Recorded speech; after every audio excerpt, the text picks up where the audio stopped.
I would like to thank you for all the sacrifices that you have made and for giving us the ability to have all these resources and to be able to speak our language, and for passing the traditions along. And we definitely have it easier than when you were our age, but I believe that we are resilient and that we should continue fighting and continue doing what's best for our community, for like what's in our hearts, and for making ourselves better people. I'm Noel Cockney from both in Tuktoyaktuk and Inuvik here in the Northwest Territories.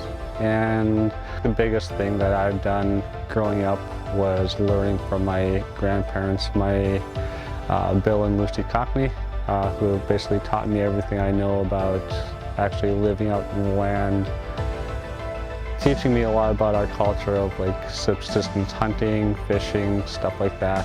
To be able to have things like that accessible from all of our elders, I think it's really important to really have an access to all that information, and also for us to like really listen, and also for us to be able to teach our elders too. Like, times are changing a little bit to like how we live today, so like really being able to like have that two-way communication. Hi, I'm Alyssa Carpenter, and this is my daughter Scarlett. Say hi, Scarlett. She's like regrets. My message for elders, especially the ones that have passed and then the ones that are really caring a lot right now, is that many of us are listening still. Don't give up on us, because we are listening, and at some point when we're ready to take what you've shared with us, we will definitely be doing that. And some of us may do that earlier in life, but some may do it at a later stage in life. So that's my message for elders, is just many of us are really trying to be who we needed when we were younger, and we're doing it in many ways, right? My name is Kayla Airy from Aklavik and WT, and a message I would have for our elders is just thank you so much. You have taught us so much, and we're very grateful. And in particular, I would thank my Nanak, Nellie Airy. She has encouraged me always to get through school and just always try my best. So thank you so much. I just want to say thank you for keeping our tradition alive, and I'm really thankful for all the elders in this town and all the elders in general. They kept our tradition alive through all these years, and they're so respectful to everyone. And I just want to say thank you to them. This is my son, Kylek. I adopted him when he first moved up north. I grew up in Ontario, and I moved back when I was about 16. And pretty much went out into the bush. My first real big time was with Clara at the Well Camp. So we've known each other since I moved back. And she taught me a lot about being Inuit and being on the land, and the importance of culture. I didn't have that growing up, so I'm really thankful for that. And I think if you can be rooted in something, like culture, it gives you a clear guideline of like who you are and what you're about. And before I moved back here, I was a pretty lost individual. I didn't have anything, any kind of roots in anything. I just was kind of living my life and trying to figure it out as I went. And then when I came here and learned I was part of this amazing, group of people that have a really unique and beautiful culture, and then I started learning as much as I could about that, and I feel more and more at home with myself, and that allows me to be able to push forward with my future and what I want to do. If you find out who you are, then you'll know where you're going. Like, you need to find out where you're from. You need to find out your culture. That's really important in your life.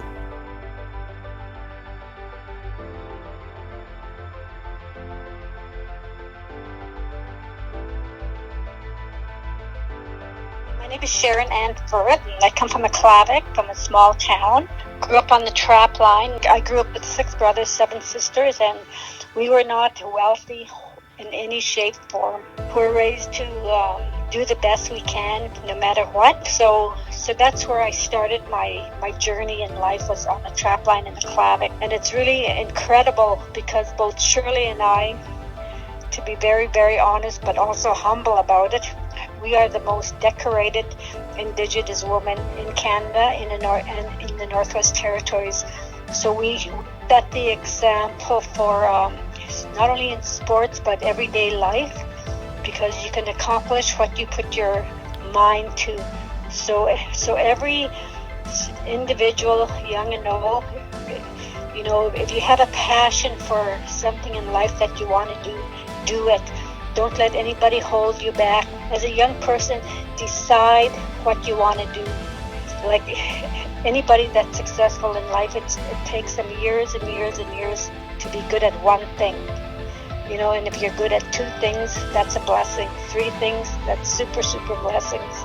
So, make the change for yourself and always challenge yourself. Don't settle for second best for yourself. So, if there's so much in life to do, so I would just tell the young people to follow their own path. All right, so what is our message for youth? We work with so many youth.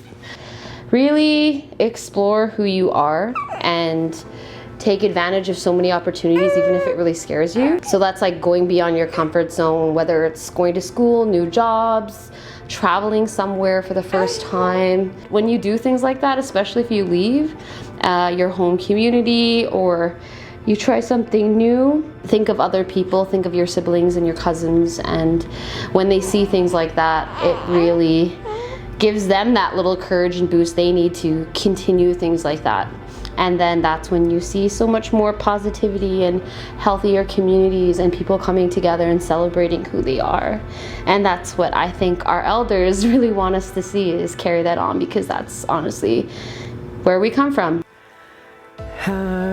The thing that we have really hard time is with respecting us.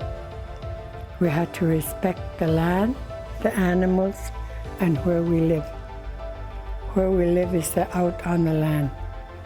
We had to respect it and respect the people around us, respect our elders, and especially ourselves. I always told my young people that you have to respect who you are. I think that in the future of what we're doing up here in the Mackenzie Delta, I think we're going to see a lot of climate change. A lot of issues are going to be, the younger generation is going to have a lot of issues that they're going to have to deal with, because climate change is coming so quickly that even some of our elders today have a hard time believing that our islands out there where we hunt the beluga whales and that are starting to disappear. The ice is melting, and I think that's what we're going to see. What are your children going to see? Think about that, because our children and that are going to have to become more educated in the education world to be able to survive and to be able to provide for their families. Our days of hunting and gathering is not going to be so strong anymore, and that's just the way it's going. And I think a lot of our children and our students are going to have to get educated and try to stay up with what's going on in the world today.